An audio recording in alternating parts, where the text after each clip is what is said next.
Okay guys, I've been trying to figure this out in my head for a week, and in all sincerity, I've been trying to figure out how to teach it for about 25 years. I don't know that this is something that can easily be taught. It's that classic, if you're good at geometry, algebra's tough. If you're good at algebra, geometry's tough thing.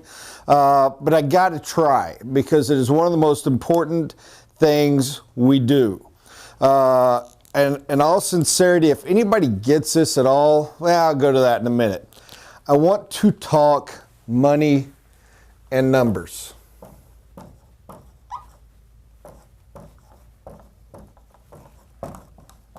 And most specifically, math.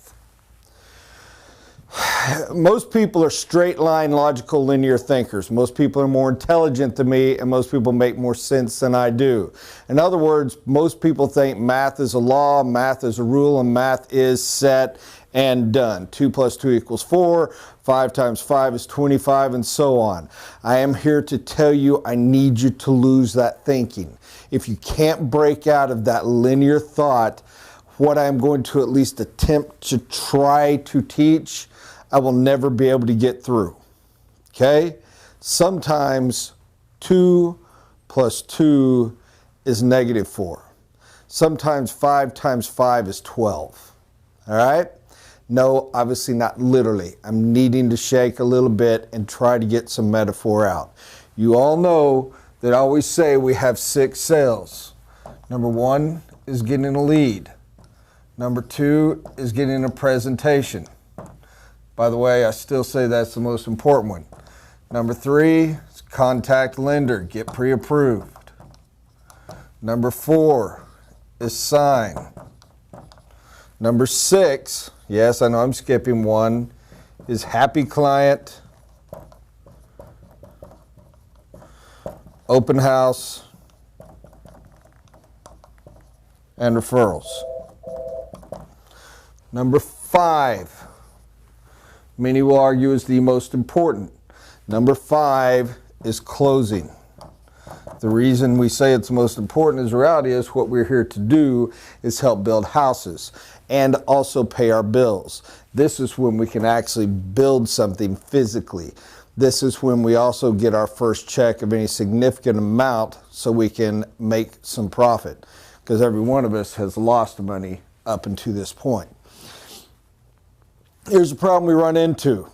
A lot of you, a lot of us, a lot of people, however you want to say it, I'm not trying to offend anyone, fail to sign a number of people here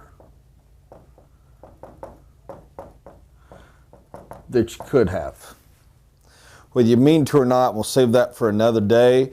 You take a lot of potential clients, a lot of folks that need you, that need your service, that need what you can do, and you look at them and either the lender couldn't see it or you couldn't see it, and the cost, it just didn't line up, the numbers weren't there, you weren't sure how to make their financing work, whatever, so you passed on them.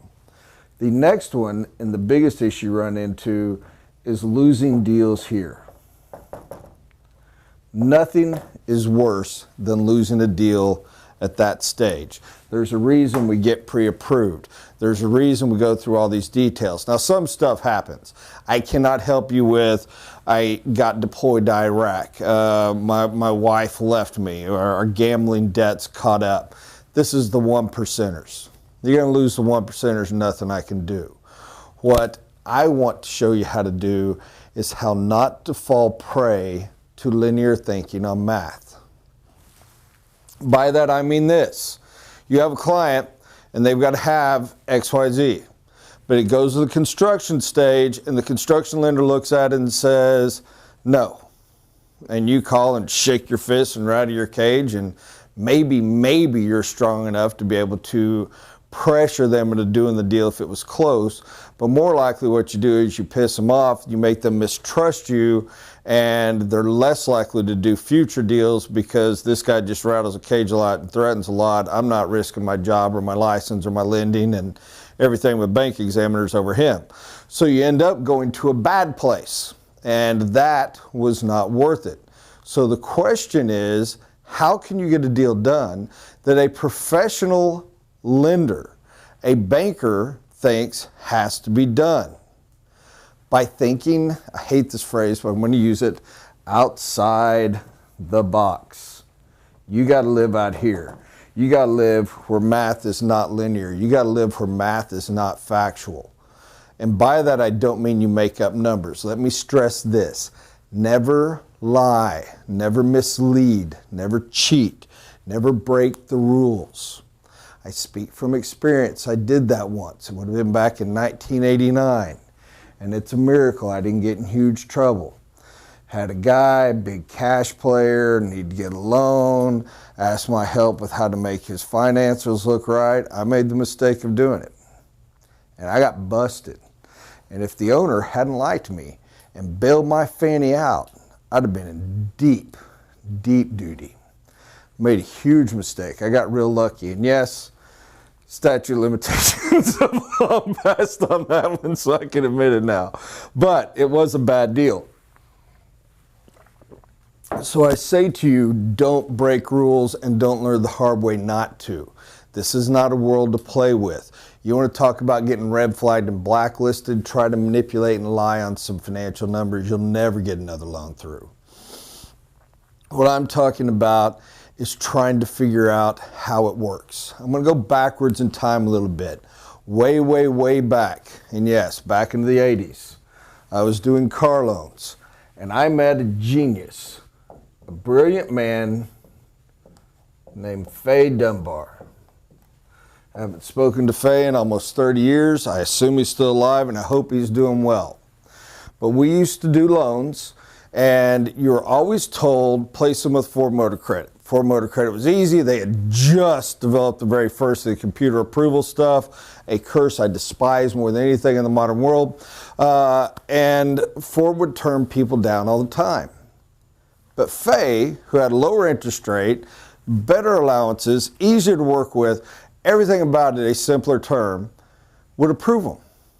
And I get to talking to him, and Faye taught me a ton of things. And what Faye taught me was, I just got to not lose. My job is to make sure the bank can't lose money. And I'd say, well, how does a deal that Ford looks at and says they can't do a good deal for you? And he said, it's all about security. For example, I want to pause for a moment and say I had a fascinating day one day. Went down to Ford Motor Credit, walked the place and all this, and walked in the room, my jaw hit my chest because I got nothing but flack. When you'd send a deal over, nothing but flack. The guy's like, oh, he had a slow pay. Oh, he was late on a car payment once. Oh, he's got a $30 collection. Oh, I mean, just any little blemish. And I mean, they couldn't do it. They hated anything but perfection. Would not do these loans. And I mean, the curse of all was the guy that was late on a car payment. He's been late on a car payment. We can't do anything for him. And you'd be like, oh man, that's just the worst thing in the world. Never be late on a car payment. And I walk in this room and there's a guy's hooting and hollering and just hit a huge bonus. And they got a number, which at the time was a significant number. I think it was like 70 grand on the board. And this guy gave me a tour of what's that. And he goes, that's the amount of collections this month for slow pays. And I said, wait, he goes, you know, if you're more than 10 days past due, you got to pay anywhere from $25 to $50 for being late. And I said, but I thought that was a horrible thing. Y'all hate him. He goes, look, I'll tell you the truth. We say that when we're doing loans because it's what we have to. This place makes its profit off of that stuff. And we get our bonuses based on how much we collect in slow pays. We love them. I said, but if anybody's ever been late on Ford, you won't do the loan. He goes, I don't understand it, but I'm just telling you the truth. I took that away and went on. Now I'm talking to Faye, who will do these loans, and he said, Bob, the secret is, can I get hurt? Number one, I got to have equity. Do I have enough equity in the deal? Did they bring enough cash or enough value in their trade, real money, no fake money, no FUBU, no rebate stuff, real investment where if I have to go take the car, I can sell it and not lose. Number two, do I have short term? In other words, no 5-year loans, no 6-year loans. Didn't even really like 4-year loans. In other words, I can't let them get upside down. Even though I've got 10% cash out of their pocket, if I finance it for 5 years, within a year, the payment is so slow, we're going to have a couple year period where the car's not worth what they owe on it. So if I had to take it, the bank would lose money. I cannot have that. So I've got to have equity, and I've got to have short term. He said the next thing is, are they a risk? Are they a skip? Will they leave? Somebody who has been in the same location for 10 or more years said, you give me those three, I could care less about anything else.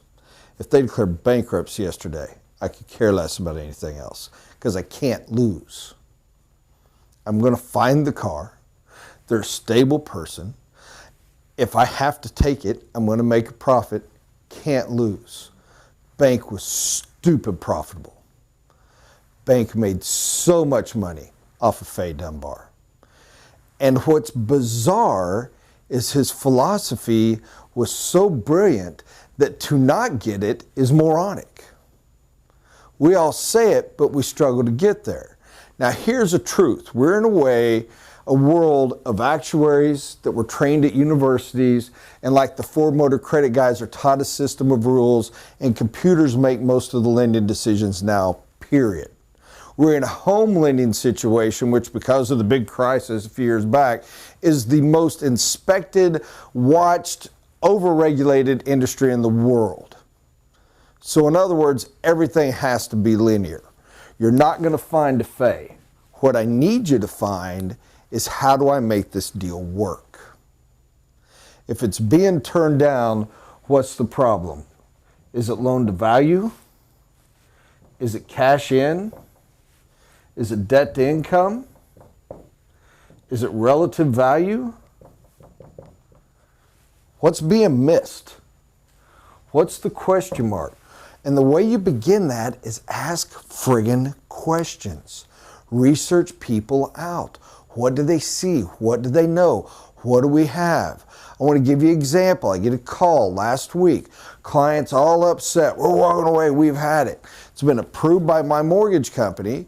Positive it's going to get approved by my construction lender. First one turns it down, says it's out of the area he wants to serve, which hacks me off. We send it to the next guy because this is an easy. He turns it down. Well, I call him. I don't yell and everything. I go, dude, this is a good deal. This had approval. How and why does this get turned down? And he says, well, my gosh, Bob, number one, we don't have a good enough appraisal. This isn't going to carry the value. You're going to have about 10% equity, and I need at least 20%, and you know it. He said, and cash in, this guy's bringing me zero cash. He wants to use the value of his land, but my problem is he gave me an appraisal showing the land is worth $94,000, but he owes $92,000. Now this is 46 acres. Just for this example, I need you to remember that. Because our debt to income is at 44% without this home loan, and the guy has no relative value on this. I got no skin in the game. I've got no room for DTI. I don't know how they're saying he's approved for the loan. I got no cash into the deal, and my appraisal stinks. We can't do this loan. Well, obviously, I sit there and let this go, this loan's garbage. How did this ever get over there? So I call my mortgage lender, and I say, man, I got to have some information. I just talked to Jay, and I can't blame him. This loan's garbage. We have no value here. We got zero cash. Our debt to income's out of whack. No relative space on this. Nothing making sense about the guy. In other words, he's a bit of a yahoo that doesn't seem to be doing anything to help this deal out. And he says, well, that doesn't make sense. And I go, well, let's go over it. And he says, well, you know, we may have to look at the appraisal value, but one thing we also have to remember is it's 46 acres. By the way, I'm getting this out of order. And I say, okay, well, let's look at that last, because that was actually me. He says his cash is in his land. I go, how can you have cash in his land? He said the appraisal value is here. And he goes, well, yeah, but he's put $36,000 in improvements in that land with a well and a septic and a road and a pipe fence installed all the way around it. So we have more than the extra 10% cash you would need in the value of this. So he does have money in the game. He said, in debt to income, why isn't he looking at his military retirement, which is an additional $3,600 a month guaranteed for life for our retired full bird colonel? Good friggin' point. Our DTI just went down to about 21%. We got this deal all day long. And then we start going over, let's look at the value of how long this guy's been around, the fact that his retirement's not going anywhere. He has lived in this area for forever. He's in love with this land. We got a solid guy. And I said, okay, so we got the debt to income fixed. That's just him not being an idiot. We have the cash answer because he's got some investment in this. What else can we do in the cash world? Well, I call and talk to the client and find out that the client has $200,000 cash if we need it, and he has another $200,000 current equity in his current home if we need it. In other words, we can build this thing for cash if we need to. So a hacked off client walking away that could have paid cash to build the house, we're kind of being moronic if we're losing this deal. What we have is we have hurt his pride and his ego, because how did he get turned down? But he wants this deal to stand on its own. My job is to see that. So let's come back to LTV. We can't get here. This doesn't matter because we've got to have 20% on the equity. Again, I go, okay, we got 46 acres. Why did we give him the appraisal? Well, that's the appraisal I got when I bought the land. But you've done value on it. It's worth more. Well, I figured they'd do the math. Here's the reality. Banks, 2 + 2 = 4. They don't do the relative value. If I'm losing y'all, I'm sorry, because I need you to stay with me. They don't do the relative value. They're not smart enough to do 36,000 plus 94 means this place is worth 130. They have to have a printed appraisal to put in the hand to show to the examiners. So don't put that in their hand. Second, it's irrelevant, because this house cannot carry that expensive of a lot. Not as high end of a home as he's wanting to build. But we can carve off 5 acres at 0 cost. Now dominating this and going to about a 30% equity position. The land is now worth $130,000, which transferring 92 to that value and converting it from a 46-acre land loan to a 41-acre land loan is a cakewalk. Every land bank in America will do that in a heartbeat. We're still phenomenal on our debt to income. Our problem is you have to look at every aspect. Banks are linear. They see what they see. If they miss something on paper, they're going to miss it. If a client forgot to fill it in, they missed it. You have to dig and you have to research. The numbers should be easy. Now this gets into, if anybody has any interest, I might try to get Micro Bear to help me try to teach just a small little over a cup of coffee class on this, because he's one of the few people I know who is good at this other than me. Seeing the numbers is easy. He and I have sat and talked about it, and we both tried to teach it and struggled. I'm not sure I'm doing a decent job here even. The reality is, you've got to see the numbers. You've got to see what the banks can't. You've got to understand the manipulation value. Everybody hates the word manipulation. You think I'm trying to break the rules. You think I'm trying to break laws. I am not. What I'm saying is 2 + 2 can equal 8. 5 times 5 can be 12. It's how you show them. Now you ask me, how can 5 times 5 be 12? Well, because 5 times 5 minus 13 is 12. Well, you don't get to subtract the 13. You do if it was always there and you just didn't notice it. It was always sitting on the pile. Add it to the equation. Find it. In other words, he always had the extra $3,600 a month. Nobody remembered to add it to the equation. He always had the 36 grand in. Nobody remembered to add it to the equation. You get in others. We're sitting here, we don't have it. Well, what's our problem? I had a loan the other day. Everything's good. Client doesn't have the 10% security. In other words, that skin of the game. the equity is fine, the loan is good, the appraisal is good, debt to income's good, but she has nothing at risk in this.